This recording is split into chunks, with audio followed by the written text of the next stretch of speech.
감사합니다.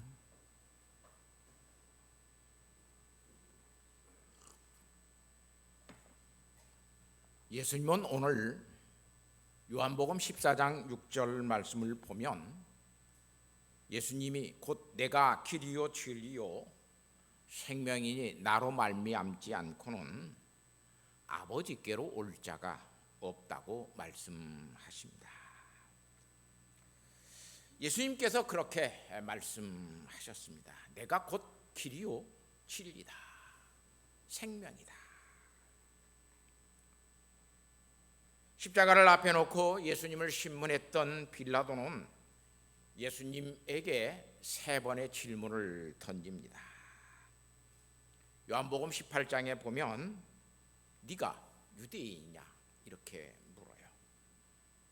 두 번째, 네가 왕이냐 그렇게 물어요. 그리고 세 번째, 예수님에게 진리가 무엇이냐라고 예수님에게 묻습니다. 그 요한복음 18장을 보면 첫 번째 빌라도의 이 대답에 대해서는 예수님이 대답하지 않습니다. 그런데 이 두 번째 질문에 대해서는 예수님께서 내가 왕이다 그렇게 말씀하시고 내 나라는 이 세상에 속한 것이 아니다. 그리고 내 말은 내가 하는 것은 진리라고 말씀합니다. 그렇게 말씀하시고 예수님께서 다시 이 빌라도가 진리가 무엇이냐 그렇게 물으시니까 다시 예수님은 진리에 대해서 답변하지 않습니다. 왜냐하면 두 번째 답변 속에 예수님께서 말씀하셨기 때문에 말씀하시지 않습니다. 예수님은 자신의 입으로 진리라고 말씀하십니다. 오늘 우리도 빌라도처럼 진리가 무엇이냐고 오늘 우리에게 물을 수 있습니다. 대체 진리가 뭐야? 이렇게 물으니까 진리에 대해서 오늘 우리는 진리는 정확한 것이다, 진리에는 거짓이 없는 것이다, 진리는 어떤 사실을 이야기한다 이렇게 말하고 그렇게 생각할 때가 굉장히 많이 있습니다. 사실상 그 번역이 잘못되어 있습니다. 진리가 무엇이냐고 묻는 것이 아니라 빌라도는 대체 진리가 누구이냐를 묻는 겁니다. 여기에 헬라어 말 무엇이라고 하는 말은 이 티스라고 하는 말인데 가장 먼저 첫 번째 이 티스가 뜻하는 말은 의문 대명사예요. 그래서 누구냐 그걸 묻는 거예요. 누구냐, 어떤 것이냐 또는 무엇이냐라고 묻는 것은 두 번째 뜻이고, 그래서 진리가 무엇이냐 이렇게 묻는 것이 아니라 진리가 누구냐 예수님에게 물어요. 예수님께서 진리가 누구냐고 물으시니까 이미 진리는 나다라고 이야기를 했기 때문에 빌라도의 답변에 예수님은 대답하시지 않습니다. 요한복음 18장 37절 말씀에서도 예수님께서 이 세상에 온 것은 진리에 대하여 증언하려 함이고 그 진리에 속한 자는 예수님의 음성을 듣는다라고 말씀합니다. 이 진리라고 하는 것, 대체 진리가 무엇일까? 진리가 누구일까? 진리라고 하는 말은 알라데이라고 하는 말 헬라 말인데 명사적으로는 확실하고 신뢰할 수 있는 것을 가르칩니다. 그런데 히브리 말로 진리라고 하는 말은 에메트라고 하는 말을 헬라 말로 번역했을 때에 알라데이아라고 하는 말을 썼어요. 그러면 에미트라고 하는 이 말이 본래적으로 무엇을 가르치냐? 이 에메트라고 하는 이 히브리 말은 어떤 사람에 관해서, 어떤 인격에 관해서 그 사람을 진리의 사람으로 믿을 수 있느냐, 다른 말로 말하면 그 사람이 정말 진실한 사람, 성실한 사람이냐, 그래서 우리가 그 사람의 말을 믿고 따를 수 있는 사람이냐? 에메트 이슈라고 하는 말이에요. 에메트 이슈. 그 사람이 진리의 사람이냐?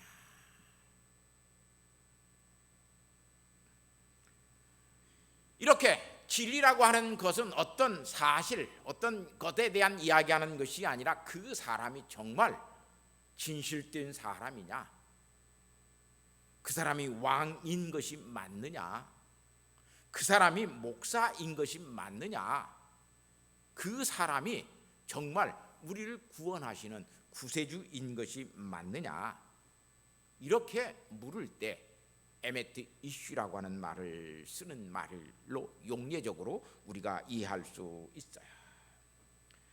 그래서 예수님은 자신의 이미지를 유대인들에게 그래서 길이요 진리요 생명이라고 이야기합니다.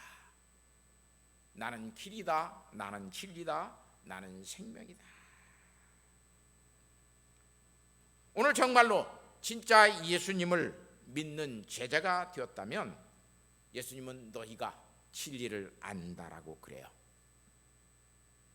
진리는 수학의 공식이 아닙니다. 예수님을 아는 것을 이야기합니다. 여기 진리를 안다라고 하는 말, 이 기노스크라고 하는 이 말은 진리를 경험하여서 아는 것입니다. 관념적인 지식이 아닙니다. 내가 체험하고 느끼고 깨닫고 내가 경험한, 그래서 산 지식이 되어 있는 그런 지식을 기노스크라고 이야기합니다. 이렇게 진리를 안다라고 하는 것은 수학 공식처럼 배워서 아는 것이 아니고 어떤 암기에서 누구에게 들어서 아는 것이 아니라 그 사람과 관계가 되어지고 그 사람을 내가 경험해 보고 그 사람을 아는 것을 성경은 진리라고 말을 합니다. 그래서 이 진리를 아는 사람은 자유롭게 된다 그래요. 자유를 누리고 산다. 엘루데오 듀오라고 하는 말인데 해방된다는 말이에요. 그 진리를 아는 사람은 해방된다는 말이에요. 무엇에서 해방되느냐? 예수 그리스도를 아는 사람은 그래서 죄에서 먼저 해방이 돼요. 다시는 죄의 멍에를 매지 않습니다. 예수님의 용서를 체험했던 이 간음했던 여자, 현장에서 간음해서 잡혀왔던 여자, 예수님께서 그에게 말씀하실 때 뭐라고 말? 다시는 가서 죄를 짓지 말라 그래요. 너는 이제 죄에서부터 용서함을 받았고 죄에서 너는 해방된 사람이라고 하는 것을 예수님이 오늘 우리에게 가르쳐 주시는 것을 볼 수 있습니다. 이렇게 죄에서 해방된 자유는 우리에게 한 5가지 정도 차원으로 우리에게 자유를 가져다 줍니다. 정말 진리를 알고 예수님을 아는 사람은 첫 번째, 교리적인 면에서, 다른 말로 말을 하면 신학적인 이해에서 자유를 누리고 삽니다. 예수님 당시에 이 유대인들은 예수님을 알지 못해서 그들이 모세의 오경과 성경은 알았지만 예수님은 알지 못하였습니다. 그래서 그들은 신학적인 이해, 교리적인 이해에서 자유를 누리지 못하였습니다. 요한복음 8장 33절 말씀해 보면 우리가 아브라함의 자손이라 남의 종이 된 적이 없거늘 어찌하여 우리를 자유롭게 된다라고 말을 하느냐? 우리는 한 번도 남의 종으로서 살아본 적이 없다. 그들은 민족적, 선민적, 혈통적 자존심을 가지고 그들은 산다라고 말을 하지만 사실상 그들의 역사를 놓고 보면 그들은 수없이 남의 종들이 되어져 살았습니다. 사사시대의 역사를 놓고 보면 얼마나 그들이 미디안, 블레셋, 온갖 거기에 있는 이스라엘 땅에 있는 부족들의 국가에 침입을 받고 그들의 종이 되어서 살았던가를 알 수 있습니다. 그뿐만 아니라 그들이 나라를 세우고 그들이 살았다가 북이스라엘은 아수리에 망하여 버렸습니다. 남유다는 바벨론의 포로가 되어 살다가 돌아왔고 지금 그들은 사실상 로마의 속국이 되어서 로마의 종이 되어서 살고 있는 나라가 유대였고 유대 민족이었습니다. 근데 우리가 종된 적이 한 번도 없다. 이 말은 우리는 어떤 형편과 처지에 있든지 우리는 항상 하나님 앞에 예배를 드리고 제사를 드리고 산 민족이다. 우리는 그래서 결코 남의 종이 된 적이 없다라고 말을 하고 있는 것입니다. 다시 말하면 이들은 신학적인 이해, 교리적인 이해가 없기 때문에 한 번도 그들은 신앙적인 이유, 다시 말하면 예배를 우리가 계속해서 드리고 살았는데 바벨론에 포로되었을 때도 우리는 예배를 드렸고 예루살렘이 침략을 당하고 점령을 당할 때도 그때도 우리는 예배를 드렸고 우리는 항상 하나님 앞에 예배를 드리는 사람으로 살아서 우리는 자유를 누리고 산 사람이다. 그런데 우리가 왜 자유롭게 된다라고 그러느냐? 우리는 이미 자유를 누리고 산 사람들이다. 이렇게 그들이 생각을 하였습니다. 얼마나 그들이 갇혀있는 생각을 하고 있고 자기 편리주의적인 생각을 하고 있는가를 오늘 우리는 알 수 있습니다. 왜냐하면 참 진리를 모르기 때문에 신학적인 이해, 다시 말하면 영적인 이해가 그들에게 없어서 그들은 자유를 누렸다라고 이야기합니다. 정말로 예수 그리스도를 아는 사람은 정말로 진정한 자유가 어떤 자유인가를 압니다. 두 번째는 그들은 도덕적이고 윤리적인 자유를 누리지 못하였습니다.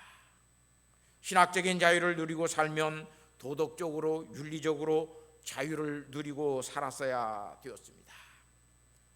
그들은 죄의 종노릇하고 살지 아니했다고 그러지만 그들은 죄의 종노릇하고 살았습니다. 정말로 예수 그리스도를 알았던 사도시대의 이 교회는 예수 믿는 사람들, 예수님을 아는 사람들은 높은 도덕성과 윤리성을 가지고 그 시대의 도덕과 윤리에서 자유하면서 살았습니다. 그래서 사도 바울은 고린도전서 4장 5절 말씀에 그러므로 때가 이르기 전 곧 주께서 오시기까지 아무것도 판단하지 말라.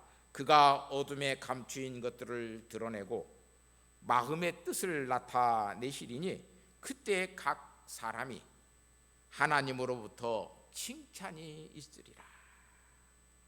얼마나 가장 높은 도덕적 윤리성을 가지고 그들이 자유했는지를 알 수 있습니다.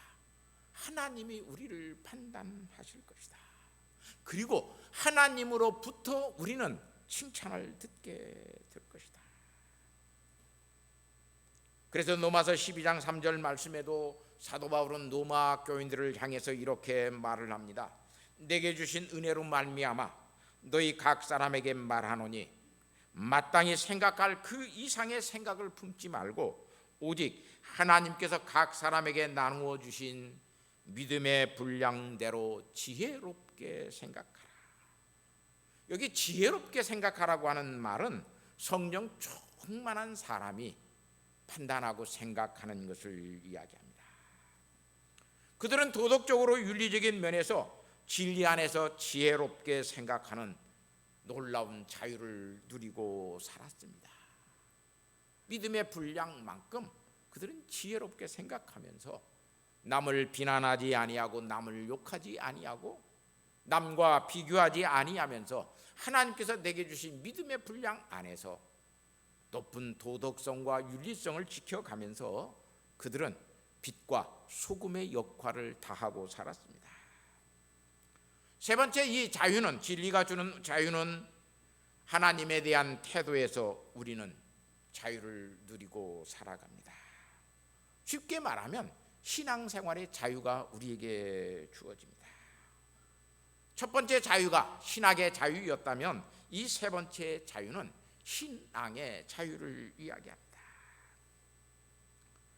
이 세 번째 자유를 우리가 알지 못하면 우리는 하나님을 믿지 못하고 사는 것입니다. 하나님 없이 사는 것입니다. 유대인들이 하나님을 믿는다고 그랬지만 하나님 없이 살았습니다. 요한복음 그래서 5장 42절 말씀에 예수님께서 유대인들이 살아가는 신앙적인 모습들을 보면서 너희가 하나님을 믿지만 너희 속에 하나님을 사랑하는 것이 없다. 너희 속에는 하나님 사랑하는 것이 없다. 그렇게 예수님께서 그들을 책망하셨던 것을 볼 수 있습니다. 하나님 사랑하지 아니하고 예수 믿는 사람들 굉장히 많습니다. 하나님 사랑하지 않고 교회 다니는 사람들 굉장히 많습니다. 이 세상의 모든 부부들은 사랑의 관계 속에서 부부의 이혼을 맺고 살아갑니다. 그런데 세상의 모든 부부들이 다 사랑하고서 사는 것은 아닙니다. 왜냐하면 사랑이라고 하는 것은 가장 큰 희생을 감수하고 그것을 받아들이고 그 희생도 기뻐하고 그것이 큰 사랑이기 때문에 그렇습니다. 하나님께서 우리를 사랑하신 것은 예수 그리스도를 이 땅에 보내주셔서 우리를 대신해서 십자가에 죽게 하시고 또한 부활 승천하게 하셔서 우리를 하나님의 백성으로 삼으신 이 예수 그리스도의 사랑보다, 이 하나님의 가장 큰 사랑보다 큰 희생의 사랑은 사실상 우리에게 없습니다. 우리가 그런 하나님을 사랑한다면 하나님을 위해서 우리도 어떤 희생도 감수하는 것이 하나님을 사랑하는 것입니다. 그래서 사도 바울은 하나님을 사랑하고 살았기 때문에 그 사랑의 자유, 그것을 누리고 살았기 때문에 로마서 8장 35절 말씀에 누가 우리를 그리스도의 사랑에서 끊으리요 환난이나 곤고나 박해나 기근이나 적신이나 위험이냐 칼이냐, 그러면서 우리가 종일 주를 위하여 죽임을 당하게 되며 도살당할 양같이 여김을 받았나이다. 그런데도 그는 이 모든 일에서 우리를 사랑하시는 이로 말미암아 우리가 넉넉히 이기느니라. 그래요. 그리고 로마서 8장 39절 말씀에 우리를 우리 주 예수 그리스도 예수 안에 있는 하나님의 사랑에서는 끊을 수 없느니라. 나를 두들겨 패도 내가 주님을 사랑하는 것을 포기할 수 없고, 누가 내게 심한 모욕을 주어도 내가 주님을 사랑하는 것을 내가 포기할 수 없고, 이렇게 사도 바울은 주님을 사랑한다고, 헌신적으로 주님을 사랑한다고 이야기합니다. 예수님이 진리이심을 알게 되면 오늘 우리에게는 이 신앙의 자유가 주어집니다. 하나님이 나를 얼마만큼 사랑했는가를 알고 내가 하나님을 얼마만큼 사랑하면서 사는가를 알게 되는 것을 볼 수 있습니다. 사랑은 그래서 큰 희생을 해도 그것을 억울하게 생각하지 않습니다. 그것을 부끄럽게 생각하지 않습니다. 하나님의 놀라운 그 사랑에 대해서 이스라엘 백성들이 어떻게 반응하고 살았는가를 호세아 선지자를 통해서 하나님은 하나님의 놀라운 사랑을 계속해서 보여줍니다. 호세아 선지의 아내가 바람이 나가서 몸을 파는 창녀가 되어져 버립니다. 누가 그걸 용서합니까? 그런데 하나님은 호세아 선지자를 통해서 그걸 용서하게 하십니다. 왜? 하나님의 사랑이 그렇게 크고 하나님을 사랑한다라고 하는 것은 놀라운 그런 헌신과 희생이 있어야 되는 것이기 때문에 하나님은 호세아 선지자에게 그 사랑을 가르치고 보여주십니다. 이렇게 신앙생활에 대한 태도가, 하나님에 대한 태도가 분명해집니다. 사나 죽으나 우리는 다 주의 것이다. 먹고 마시든지 우리는 다 주님의 영광을 위해서 할 것이다. 이 태도가 분명해집니다. 네 번째는, 자유를 누리는 것은 세상적으로 자유를 누리고 살아갑니다.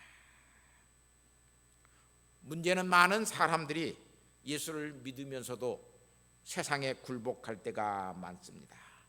세속화되어지는 사람들이 많습니다.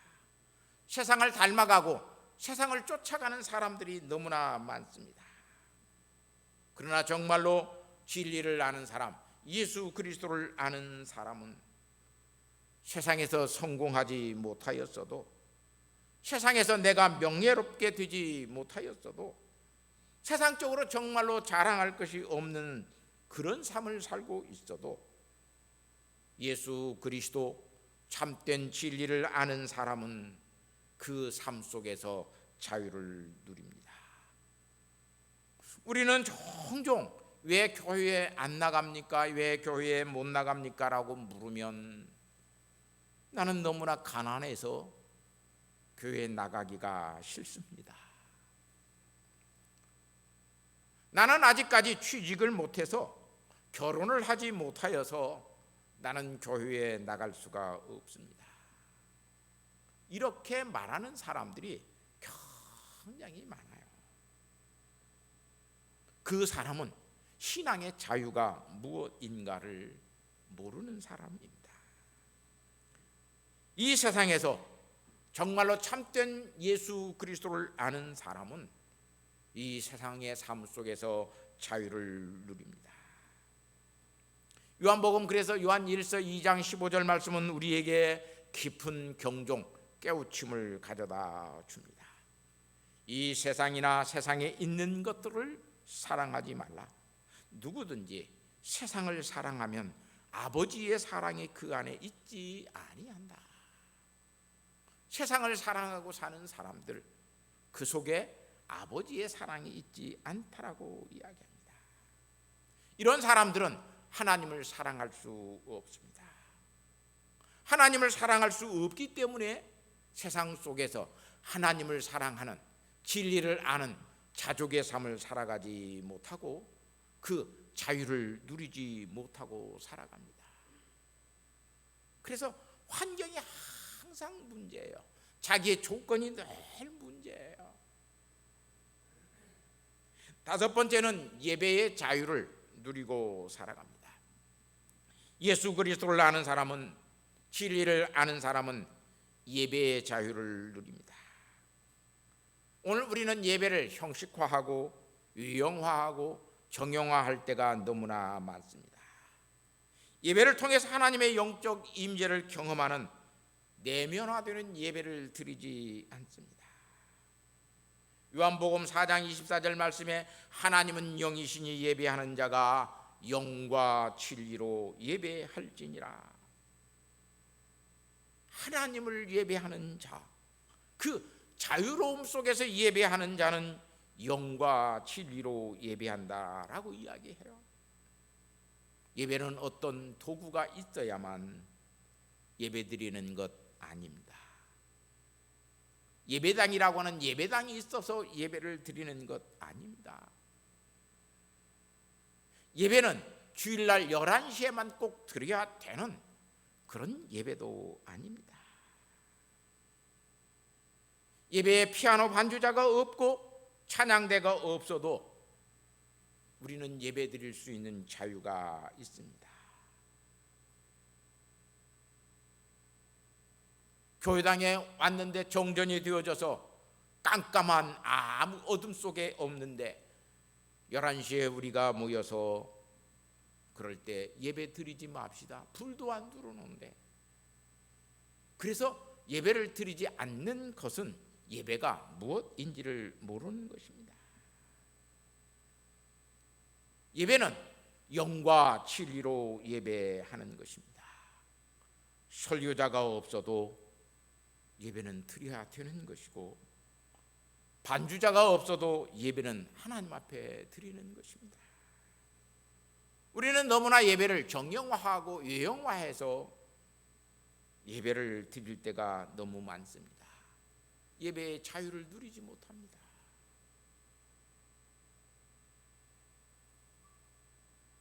설교자가 못 오는 경우들이 종종 있습니다.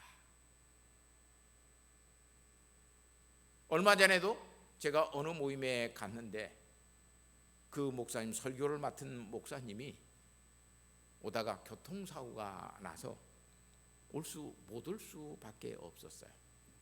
와서 사유자가 그러는, 목사님이 간단히 설교 말씀 전해 주셔야겠어요. 예배는 그렇게 드리는 거예요. 사유자가 없으면 다른 사람이 사유 보고 드리는 거고, 설교자가 없으면 다른 사람이 설교하고 드리는 것이지, 사유자 없으니까 오늘 예배 드리지 맙시다, 모인 사람이 없으니까 오늘 예배 드리지 맙시다, 피아노 칠 사람이 없으니까 오늘 예배 드리지 맙시다,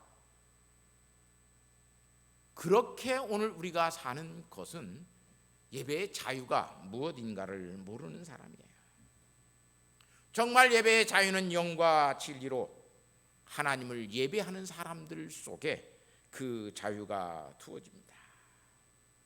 진리이신 예수님을 알지 못하기 때문에 오늘 우리는 영과 진리로 예배하는 자유를 누리지 못합니다.